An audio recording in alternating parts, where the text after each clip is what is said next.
You know what, যখন মানুষের সময় খারাপ যায় তখন কেউ হাত ধরে না, সবাই ভুল ধরে। সময় আর বুদ্ধি না কখনো একসাথে আসে না। সময় থাকতে থাকতে কখনো বুদ্ধি আসে না, আর যখন বুদ্ধি আসে তখন সময় থাকে না।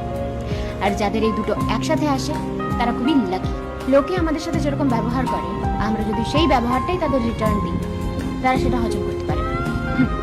আর তখনই তুমি বাজে হয়ে যাবে তাদের কাছে। শোনো, কারোর ওপর অন্ধবিশ্বাস করা উচিত না, কারণ একজন অন্ধ মানুষও যখন দেখতে শেখে তখন সে প্রথমে ওই লাঠিটাকেই ফেলে যে লাঠিটা এতদিন তার সাথে ছিল। পরকে আপন বানানো অনেক সোজা, কিন্তু আপনকে আপন বানিয়ে রাখা অনেক বেশি কঠিন।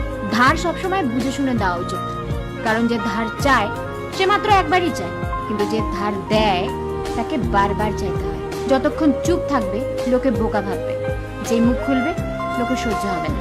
তুমি ঠিক, এটা তোমার আত্মবিশ্বাস, কিন্তু শুধু তুমিই ঠিক বাকি সবাই ভুল, এটা তোমার ভুল, তোমার অহংকার। যেই পরিবারে সবাই একে অপরের হাত ধরে থাকে তাকে কখনো অন্য কারোর পা ধরতে হয় না। বয়স বাড়ার মধ্যে না একটা আলাদাই ব্যাপার রয়েছে, বুঝলে? চোখ ঝাপসা হয়ে যায় ঠিকই, কিন্তু মানুষকে ঠিক চেনা যায়। মানুষ হলো অনেকটা আয়নার মতো, যখন ভালো থাকে তখন সবাই দেখে চলে যায়, কিন্তু যখন ভেঙে পড়ে তখন সবাই পাশ কাটিয়ে চলে যায়। তখন সম্পর্ক যাই হোক না কেন, একটা জিনিস মাথায় রেখো, যার কাছ থেকে তুমি আশা করবে সেই তোমার জীবনে তামাশা করবে। কাউকে নিজের মনের কথা অনেক ভেবেচিন্তে বলা উচিত, কারণ এটা স্ক্রিপ্ট।